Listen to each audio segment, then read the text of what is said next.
Yes, dear friends, the story name is A Mystery Girl. It all began on a beautiful spring morning in our village called Whistler in Canada, a pretty little village in the mountains of the British Columbia. Yes, the story begins. There was a cafe in the village with tables outside, and at one of these tables sat a young man. He finished his breakfast, drank his coffee, looked up into the blue sky, and felt the warm sun on his face. Nick Lords was the happy man. Yes, my friends, he was satisfied and peaceful, living a peaceful life. The waiter came up to his table.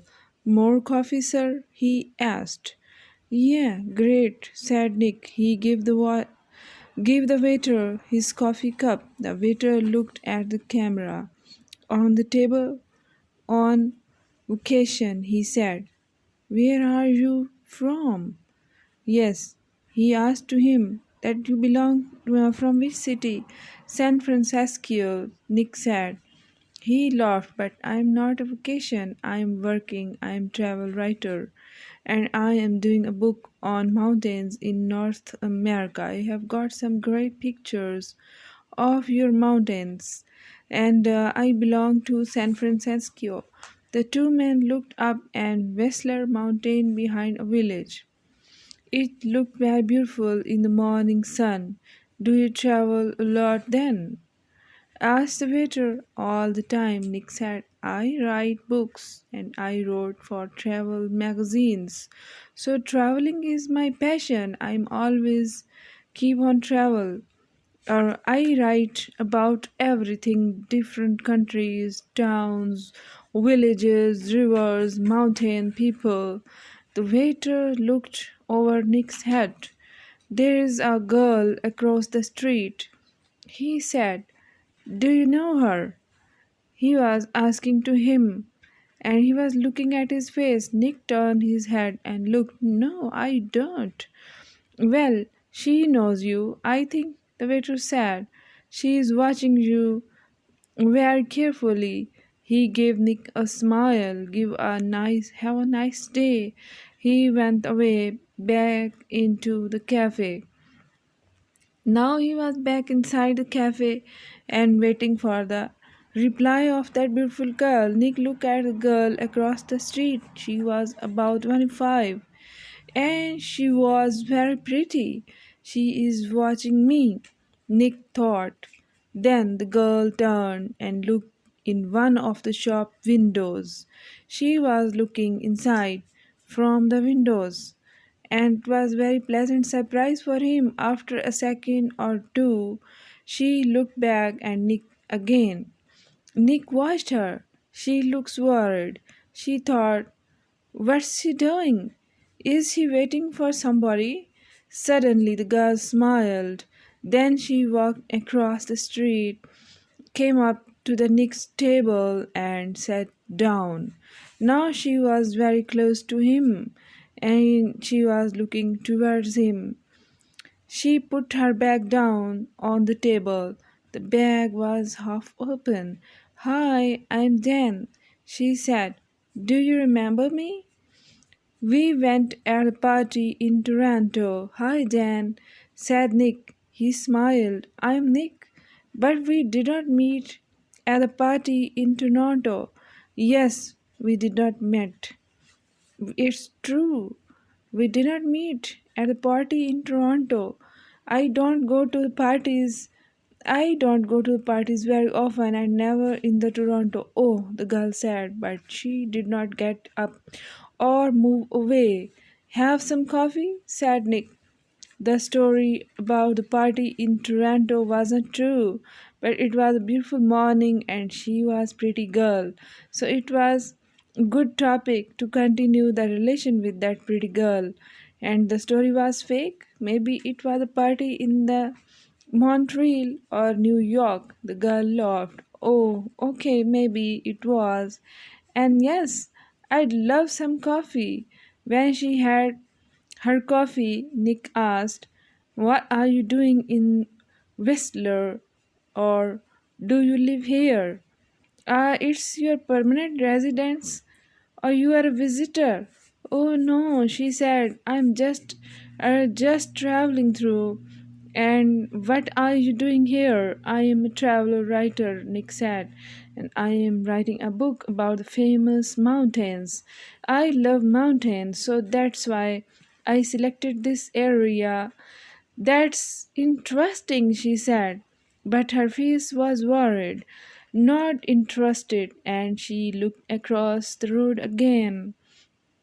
The man with very short white hair walked across the road. He was about 60 years old and was tall and thin. She was looking at that person. Maybe there was some relation between them. The girl watched again. "Are you waiting for someone?" asked Nick. "No," she said quickly. Then she asked, "Where are you going, Nick, next?" "To Vancouver for 3 or 4 days," he said. "When you are going?" she asked. No, she was sitting and asking different kind of questions as she knew her from last time, but it was not like that later this morning. He said there was a little letter in the top of the girl's half open bag. Nick could see some of the writing and he read it because he saw the word Vancouver. "And we can meet at the Empress Hotel, Victoria, Vancouver Island on Friday afternoon." So she is going to Vancouver too. He thought suddenly. The girl said, "Do you like movies?" "Oh, movies? Yes, I love movies," he replied, as he was here to continue and keep conversation move on. "Why, I know a man. He loves movies and going to cinema," he said slowly. "People call him Mr. Hollywood." He smiled at Nick. "Can I call you Mr. Hollywood too?" Now Nick was looking at his face and was smiling and looking wonderfully. It was a pleasant surprise. Nick laughed. "Okay," he said. "And what can I call you?" She smiled again. Can can me mystery girl?" she said. "That's good name for you," said Nick. Just then the man with white hair came into the cafe, and he was also looking at that mystery girl. And the story continues, and it was completely interesting story. And my dear fellows, it was moving quickly towards the magazine. The girl looked at the man, then quickly looked away again. He did not look at Nick or the girl, but he sat at the table near them. He asked waiter for some breakfast. "Do you know him?" Nick asked her. "No," she said. She finished her coffee quickly and got up. "I must go now," she said. Nick stood up too. "Nice to," he began. "Okay, if you are not interested to sit, you can go, no problem." But the girl suddenly took his face between her hands and kissed him on the mouth.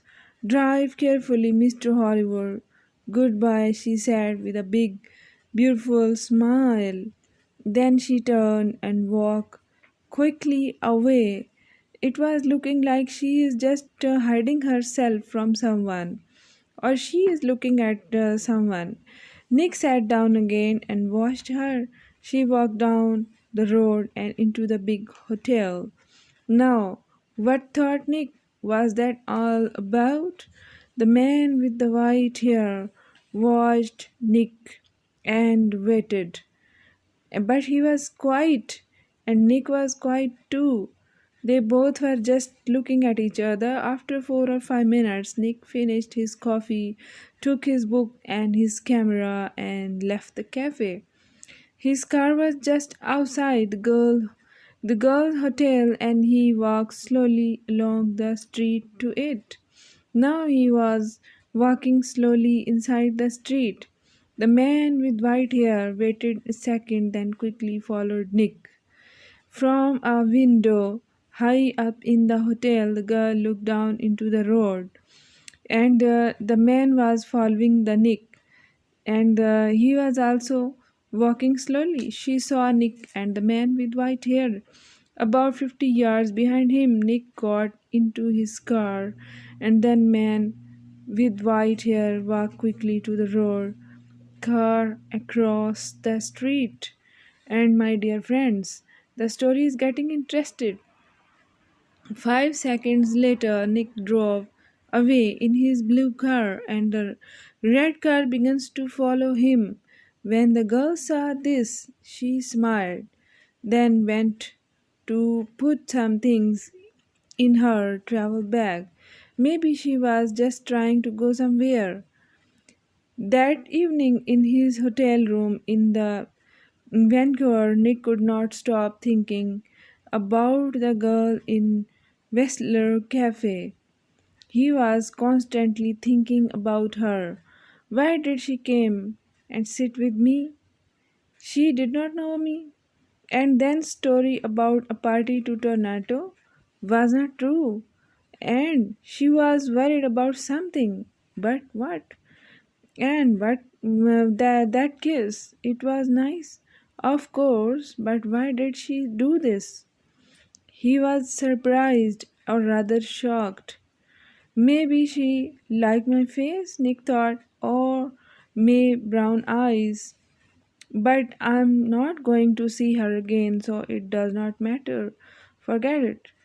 He put some money in his pocket and went downstairs to the hotel's restaurant.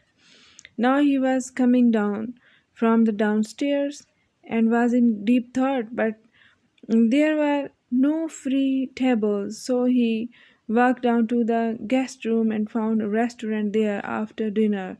He went for a walk. Vancouver was a friendly city, and Nick liked walking through Gastown and Chinatown, looking in the shops and watching the people. He was just looking at the faces of strange people. It was nearly dark now, and it was a busy time of the evening. There were a lot of cars and a lot of people over there. After a time, Nick began to walk back to his hotel. He came to a busy street and waited with a small crowd of people to go across. There were a lot of cars and people over there. A tall woman in a blue dress stood next to him. She turned and smiled at him. It's the first warm evening of the spring, she said. It's nice to be out after a long cold winter. Yeah, said Nick. It's great. It's suddenly there was a hand in his back. He just feel the touch of hand at his back, and he was surprised that who is there, and the hand pushed Nick into the road. Nick fell on his face in the front of a big green car. People screamed, but the green car stopped. Only the inches from the Nick's head, the woman in a blue dress ran into the road and pulled Nick to his feet. He was just shocked that who did this? Who was in blue dress? Are you okay? What happened? She said. The driver of the green car shouted angrily at Nick, but Nick did not hear him. Somebody pushed me, he said to the women. I didn't fall. Somebody pushed me. Pushed you? Said the woman. Who pushed you? And why you fall down on the road? What happened to you? Do you have any idea that who did this? Then she asked again, who? I did not see anybody. Nick looked at the face of the people near him, but he did not know them. Then he saw a man's back. The man was tall and thin and had very short hair. Yes, of course, white hair. So it looks that he is an old man. He walked quickly away down the street and did not look back. "Hey, you!" Nick shouted. "Wait!" But the man did not stop, and he was soon lost in the crowds. "Did he push you?" asked the woman in the blue dress. "Yes, of course, I'm telling you. He pushed me. That's why I was fall down on the road." I don't know, Nick said. "Do you know him?" she asked. "I don't know him, know his man's name," Nick said, "but I know that short white hair. Now, where did I see it before?"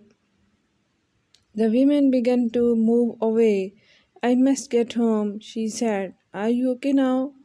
"Yes, a little bit fine now," he replied in a soft way. He just shook his head and replied in a positive way that, "Yes, I am better now. Yeah, I am okay," Nick said. "And thanks. Thanks for your help." "That's okay," woman said. She replied and smiled. "Be careful now." Back in his hotel, Nick sat on his bed and thought, "It was an accident. Nobody pushed me. It was an accident, or was a pre-planned play with me, or was it pre-planned?" He was just not able to decide that what happened to him. Then he finally thought that maybe it's an accident. Nobody wants to kill me, and there are hundreds of men in Vancouver with white hair. It was one o'clock in the morning, but Nick couldn't sleep. He listened to the cars in the road, and he looked at the night sky through his hotel room window. He was just looking outside the window. Then he sat at the table and tried to write some more of his book about mountains. But he could not think about his work. He got back into the bed. There were 4 or 5 magazines in the hotel room. They were very interesting. He was just looking towards these magazines but was not ready to open these books or read something. But Nick sat in the bed and opened one and saw a photo of a mystery girl. He looked at the picture very carefully. But yes, it was here, Jen, the girl from the Whistler Cafe. She was next to a man of about 50 or 45. Maybe there is some connection between that lady and this white haired man who pushed me on the road and make me throw. And they were in the garden of a big, expensive house. They smiled at the camera and they looked very happy. A Canadian millionaire Howard Huston and his daughter Meg. It sat under the picture at their home in the Toronto. Yes, he was millionaire, my dear. He belongs to Canada. Meg Huston, not Jan. Not Mr. Girl. Meg Huston, the daughter of millionaire. Nick read it again. Why did she come and sit with me in the cafe at Whistler? He thought, millionaire's daughter don't sit in the strangers in cafe. If she belonged to elite class and she is millionaire, then why was she in that cafe and then give them a big kiss when they leave? Why did she do it? What did she want? He thought back to the cafe in Whistler and girl next to him at the table. Then he remembered something. Just he was recalling his mind and collecting all the memories from the time he spent with her.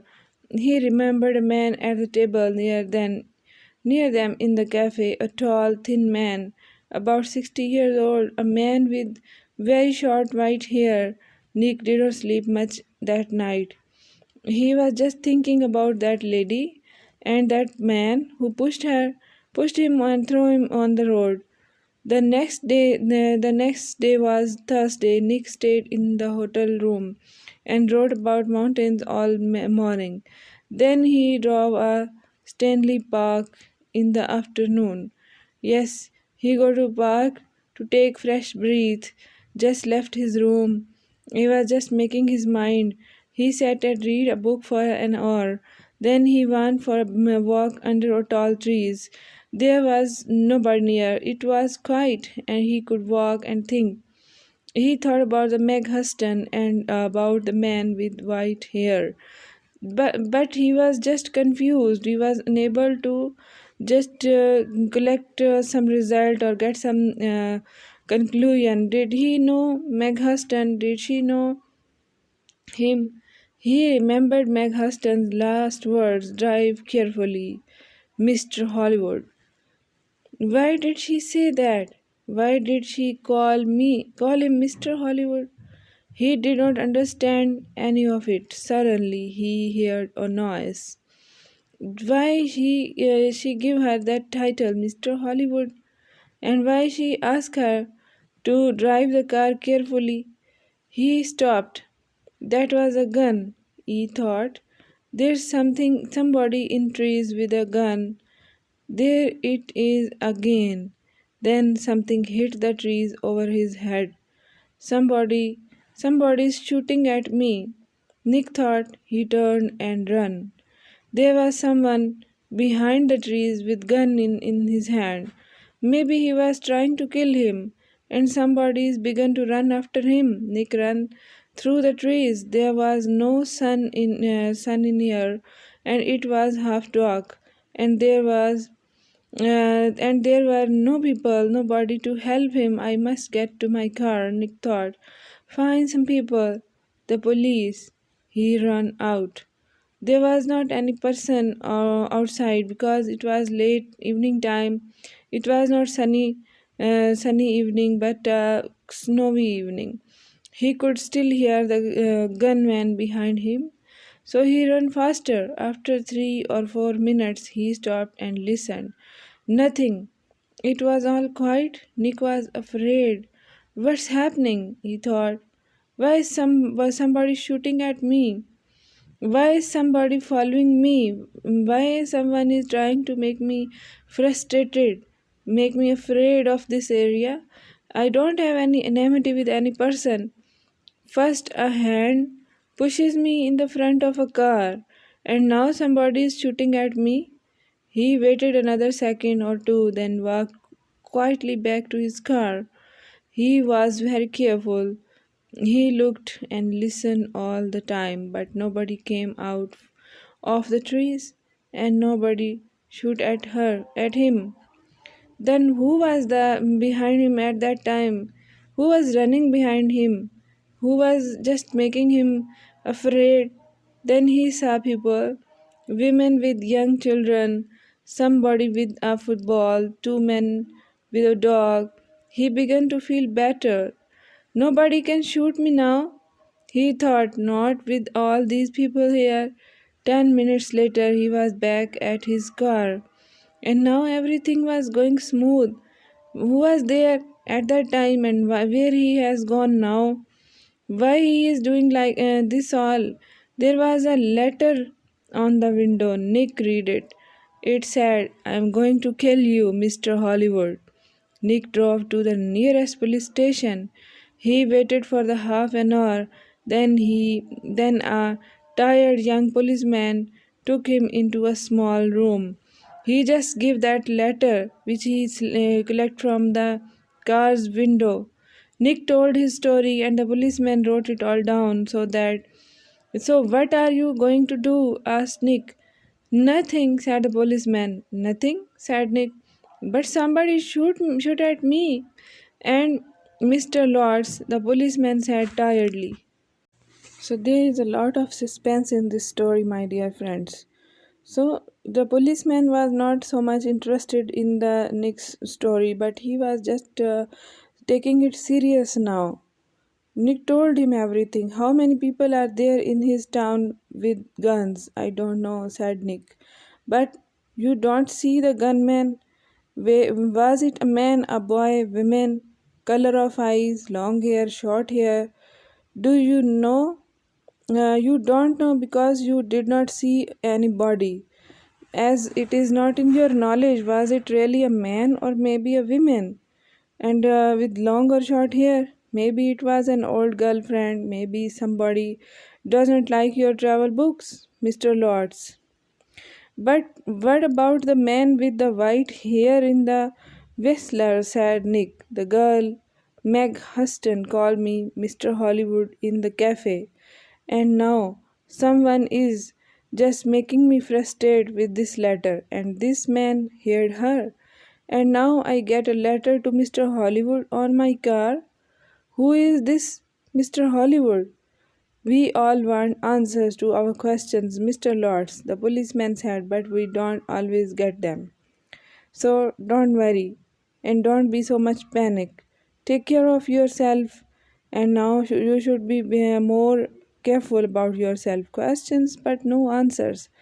Nick walked out of the police station and drove to his hotel. He was angry and afraid now, and now his gestures were changed. He did the man with the white hair. Find me in Vancouver. He thought, did he follow me from Whistler? Then why he is following me? Is he following me now? Maybe he is staying at my hotel too, in the next room with his gun. And my hotel room is also not safe place for me. Then Nick stopped his car in the front of the hotel. He looked carefully before he got out, but there was nobody with white hair near the hotel. Maybe he was somewhere, but not visible to him. Maybe he was behind the trees or he was hiding himself. He half ran through the hotel doors and went to the desk inside. I am looking for a man with white short hair. He said to the woman behind the desk. He is staying here, I think. He is about 60 years old and he is tall and he is thin. Do you know him? So the girl sitting behind the desk replied, no, I don't know. The woman did not look very interested. There are a lot of visitors in the hotel, she said. Do you know his name? No, I don't, Nick said. He's your friend of a friend of friends, so see you. He arrived in the bunker yesterday and I must find him. It's very important.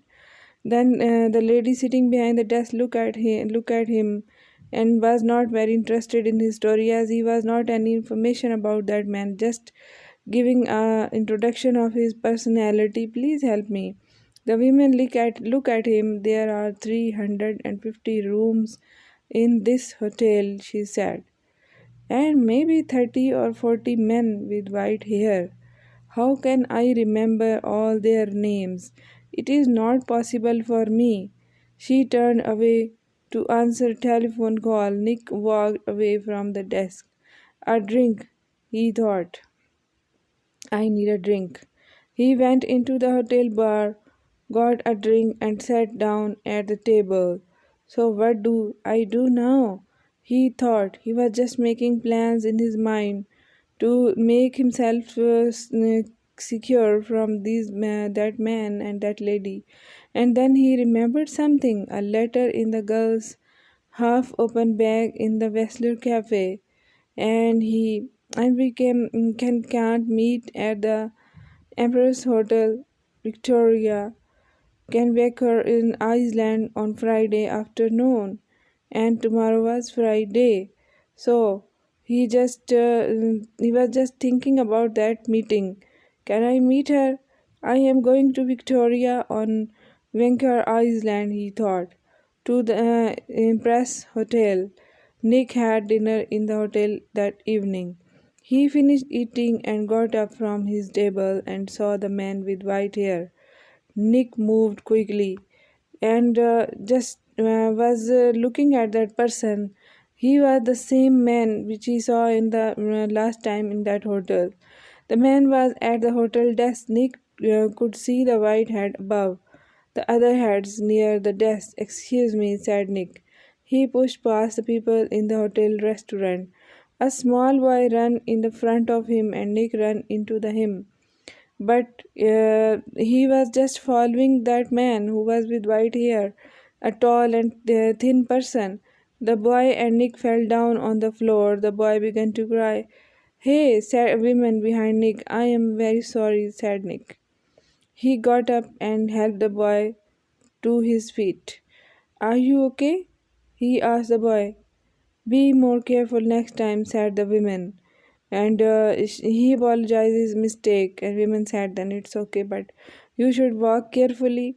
Nick moved away quickly, but then when he looked back at the hotel desk, he could not see the man with white hair. He pushed through the crowd of people. The man, he shouted at the women behind the desk.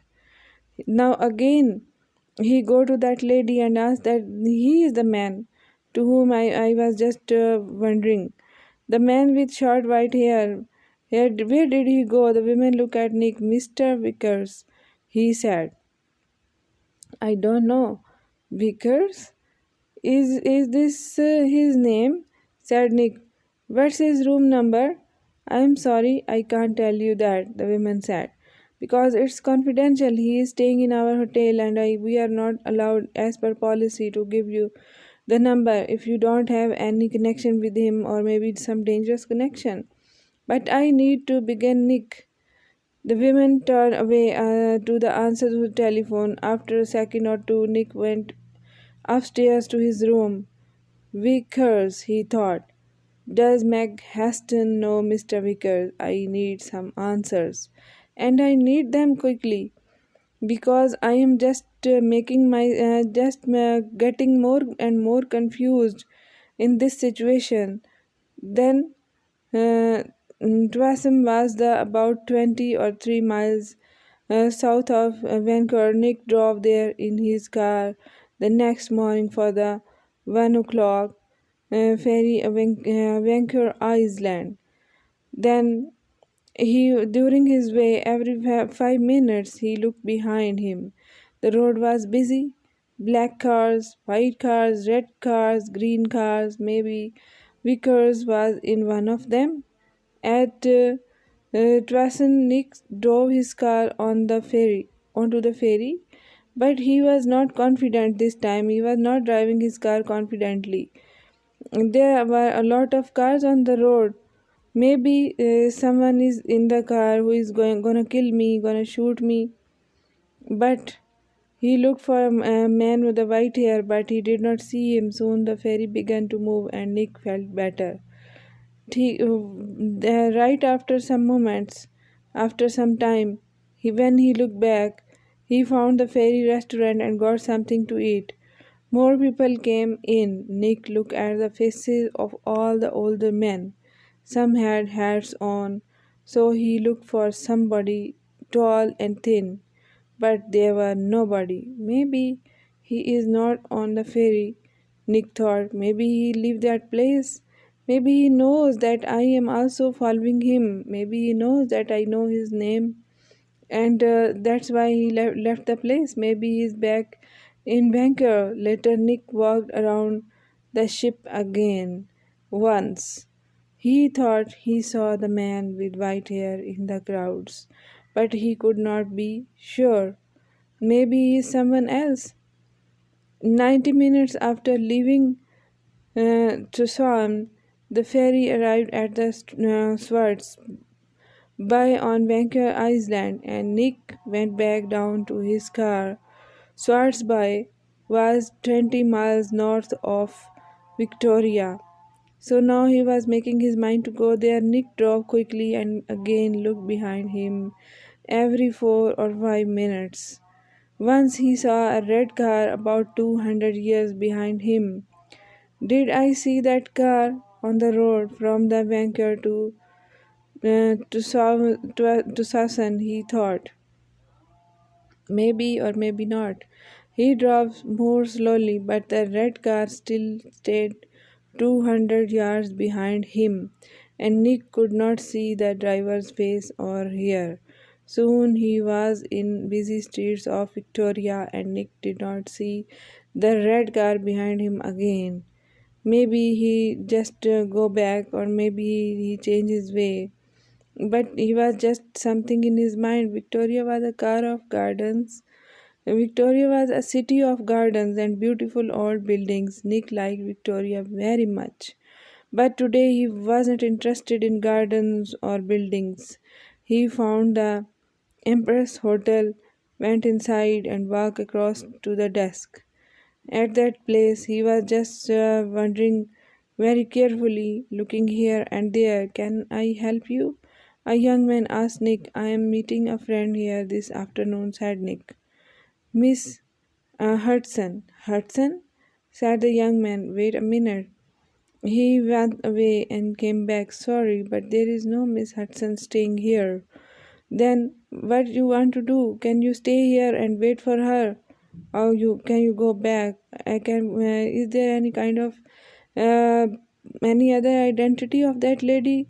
Nick took something from his pocket. It was photograph of Meg and her father from the magazine. This is her, he said. The young man looked at the picture. Oh, right, you mean Howard Huston's daughter, he said. It means she was very familiar person in that areas. She is not staying here, but I saw her 10 or 15 minutes ago. She was with somebody, a man. He asked me about the tea room. The tea room, said Nick. Where's that? The man with short white hair was tired, but she was with her, and they both go inside that area. Uh, he could not sleep and could not eat. He thought about only one thing all the time. He drove and he watched, and he waited and he followed. When he drove into Victoria, the streets were busy, and suddenly he lost the blue car in the front of him. So, all the time he was just following someone, and he was in the fear that someone is following him. Angrily, he drove around the city, past all the big hotels. I must find them, he said. I must do it today. It becomes a passion for me. Then he saw the Empress Hotel, and in the street outside it a blue car. He drove past the hotel, left his car, and ran back down the street. All the time he was just following them. Now he was not interested for the hill station. He was not interested in beauty of nature, flowers. He went across the road and walked past the downstairs window. There was a big room in the tables and chairs and a lot of people. He looked carefully at the faces. There she is, he said suddenly. There were two men with the girl, and she just looked at her, and he recognized her. He could not see their faces, only the backs of their heads. But one of men was in green shirt. Mr. Hollywood, the man said, and smiled. Goodbye, Mr. Hollywood. Why he said in this way, goodbye, Mr. Hollywood? And how could he know that someone asked him, Mr. Hollywood? People in the street turned and looked at him, but the man did not see them. He walked up to the doors of the hotel and put the hand into his pocket. Inside the gun was cold and hard. Now, Nick looked through the doors of the tea room in the Empress Hotel. Meg Huston sat at the table with a man. The man was about 30, or maybe a year or 2 years younger. He was quite young man. There was some tea party inside. So what is going on? He is a young man, a man about 30 or maybe less than 30. He was tall and brown from the sun. He wore a white shirt, white trousers, and white shoes. He said something to Meg, and she laughed. He looked very happy, and she was looking happy too. A waiter came up to the Nick and asked, do you need something? But can I get you some tea? He asked. No, thanks, said Nick. I am with the two people over the tea, and he walked across to Meg's table. Hello, mystery girl, said Nick. Remember me? We met at Wessler. Your name was Jan then. But mystery, maybe today it's a Meg Heston. Is it true? Then he make her recognize that meeting. Meg Huston looked at him. Oh, she said, and her face went red. "Who is this, Meg?" asked the man. "This is Nick," said Meg. "He's a waiter, Nick. This is Craig Winters, sometimes called Mr. Hollywood," said Nick. "And sometimes he kiss me also on my face. If she belong to a very rich family, there is no need to go in that type of cafe. What is the mystery? Maybe, but how did you know that?" asked Craig Winters. "I guessed," said Nick, "and I think I am beginning to understand. Can I ask you the question, Mr. Winters? Does somebody want to kill you?" Craig Winters' face went white. "Kill me? Why? Is there any problem? Why someone is trying to kill me? Maybe. What are you talking about?" asked Meg. "Before I tell you, answer this question, please," said Nick. "You called me Mr. Hollywood Investor and you wanted the man at the next table. The man with white hair. He hear you. What is the relation between you, both of you people? And what you want from me? Why he is following me, is that right?" Meg Huston did not answer at first. Then she said quietly, "Yes." "Why?" asked Nick. "I wanted him to follow you and not me." "Why?" Nick asked again. "I think he is a detective," said Meg. "If he is detective, then why he is detecting me? As I don't have any relation or any issue with that person, I really don't know. And I think he is working for my father. I saw him soon after left Toronto. He followed me." Meg put her hand on Craig Venter's arm. "My father does not like Craig. A month ago he told me not to see Craig again. But I like him, so he just give me a last warning. I am not happy, and he knows that. I think he guessed that I am meeting Craig." "No," Meg Huston said. "Daddy does not. The man with white hair pushed me in the front of a car in Vancouver," Nick told her. And now he wants to find Craig and stops him seeing me. Is there any need to stop him? Stop him. Don't be interested in such a kind of person." And he stopped me at, and he showed me in Stanley Park. "What?" said Meg. Tell me about this man with white hair," Winter said suddenly. Nick looked at him. "He's about 60 and he's tall and thin," he said. "Do you know his name?" asked the Winters. "No. If you know his name, just tell me." Then Vickers said. Nick Craig Winters suddenly looked ill. "Did he? Did he follow you to Victoria? Did he follow you here?" "I don't know," said Nick. "He watched." "Winters, you are afraid of him. Why? Why does this man Vickers want to kill you?" "Winters, why he want to kill you? Do you have any relation with him? Is there something between you that is making him kill you? Or he is stranger for you?" Before Carriage Winters could answer, Meg's face went white. "Oh no," she said. Look over there." By the door, Nick and Craig Winters turned to look. At the door of the tea room stood the man with white hair.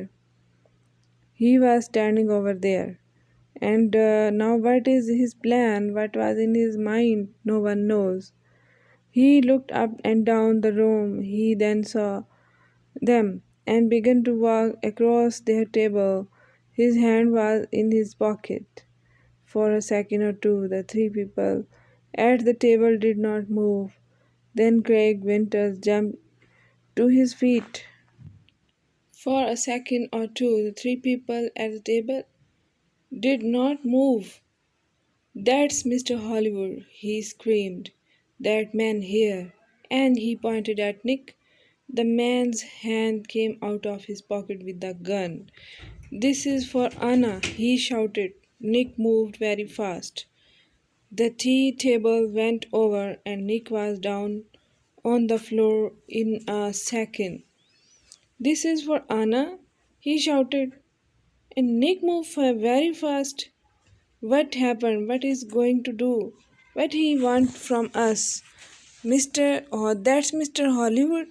Why?" he screamed in this way. The shoot went over his head, and Meg screamed. At the same time, Craig Winters shouted out and put a hand on his arm. There was a blood on his white shirt. "Oh no, what happened to me?" Then more people began to scream, and two waiters pulled the man with white hair down on the floor.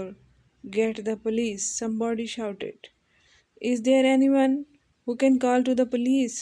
So quickly, it was 7:30 p.m. Nick and Meg were in a room at the police station. The man called Vickers was in a different room with three detectives.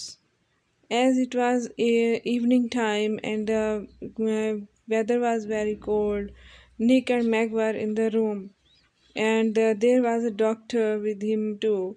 Craig Winters was at the hospital. The doctor opened, and the detective came in with two cups of coffee. He put them down on the table and turned to go out again. "Detective Edmonds," Meg said. "Did the hospital call? Uh, is Craig going to be all right?" Winters, Detective Edmund said. "Yes, he's going to be okay." "Can I call the hospital now?" asked Meg. "I did. I'd like to go to. Wait," said Edmonds. "Detective Kid is going to be here in a minute, and he will detect the situation. He's just coming from the airport." He looked through the open door. "Oh, here is he now." A second detective came into the room, and behind him was a tall man with dark hair. Meg stood up quickly. Yes, that was the man with gray hair. "Daddy," she cried. "What are you doing here?" "The police called me," said Howard Huston, "and I flew here at once. Detective Keating met me at the airport." "Now sit down, Meg. I want you to listen to me." He did not look at Nick at all, but he was only interested in her daughter. In his daughter, the man with white hair. Meg sat down and her father took her hands. "Meg, last week Johnny Vickers came to my house. He wanted to talk about his daughter. You remember Anna, Meg? 3 months ago, she jumped off a bridge in Boston and died. Why she decided to do suicide? Is there something in her mind? What was the mystery of that lady? She was young, beautiful, rich, and she did not want to live. Why? Because she loved a man, and the man took her money, ran away, and left her. And the man was called. No, said Meg. Oh, no, yes, Meg, yes. He called Mr. Hollywood. Okay, that person called me Mr. Hollywood. But what happened to that lady? As she was quite young, but she was hopeless, and she decided to go to die. No, shouted Meg. She began to cry. That's right, Miss Hudson, said Detective Keith quietly. To you, he gave the name Craig Winters. When Anna Vickers knew him, he was called Winster, but he killed all his girlfriends to call him Mr. Hollywood. But why he did this? He took nearly $50,000 from the Anna Vickers And there was a girl before that. No, it's not true, Meg shouted. It is true, Meg said his friend. His father, Winters. Winter gets all his money from rich man's daughter. He was just interested in money, but not his daughter. Johnny Vickers loved his daughter. He went to her house in the Boston after she died. He read her letters. He learned about the money and the name Mr. Hollywood, and then, when he came to my house, I told him about you, Meg. I said, my daughter's got a new boyfriend, and she calls him Mr. Hollywood. I don't know who is he, I don't like him, but I can't stop her. She is going away to meet him next week. I think, what can I do? So, can I help you? Johnny put his hand on my arm and he said, don't be afraid for your daughter. I am going to find that man and stop him. Meg said nothing. Her face was very white. For a minute or two, nobody spoke. Then Detective Edmonds sitting also over there, and he was just observing the situation. Said, Vickers told us all about it, Miss Huston. He followed you to Whistler and saw you with. Nick began to understand with me in the cafe, and Meg called me Mr. Hollywood, and from that day till now he is following me. Howard Huston looked at Nick. You are the travel writer guy, right? Lords, Nick, Lords, said Nick. Vickers nearly killed me. He shot at me twice, and but Howard Huston was not very interested in Nick. He looked at his daughter again. The life of his life was not any matter for him. How much money do you have give him, Meg? He said, I gave him $2,500, said Meg. Only for 2 or 3 months, he said. Then she began to cry again. Well, you can say goodbye to that money, said Huston angrily, as she was angry on that person. And that's why she began to cry, because she was hurted by that man. What's going to happen to Victor's? Nick asked Detective Edmonds. Hospital, I think, said Edmonds. Okay, he shot at you, and about 50 people saw him, but he is not a well man. The doctors are going to put him away in the hospital. Maybe he is in critical condition and doctors are helpless. The Howard Huston stood up. Okay, Meg, I am going to take you home. My plan is waiting at the airport. Meg followed her father to the door. Then she remembered Nick and turned. Now, what was his upcoming plan? No one knows. I am sorry, she said. I got you into all this. I called you Mr. Hollywood, and that was wrong, but I did not know. It's okay, said Nick. You know everything now, and it's better to learn it now and not later, $50,000 later. Is there any need of $50,000 after the death of someone? Because money is having importance in living life. Nick took the everything ferry back to the Vancouver. He was tired and hungry, so he went down to get some dinner in the ferry restaurant and enjoy the dinner because his tension was a little bit over now. The restaurant was busy and there was only one free table. Nick sat down quickly and began to eat. I must get back to work tomorrow, he thought, and forget about the millionaire's daughter and men with guns. It was just a misunderstanding. Excuse me, somebody said. Can I sit with you? Nick looked up. There was a pretty girl next to his table. He got up. It, it's okay, he said. You can have this table. I don't want it. And he began to move away.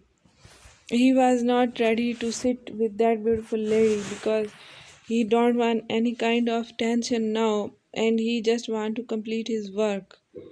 Then, please don't go, the girl said. Stay and finish your dinner. She smiled at him. It was a nice smile. But Nick knew all about nice smiles. I am not hungry, he said. And he walked quickly out of the restaurant. So, there was a full of moral and in this story. Maybe you like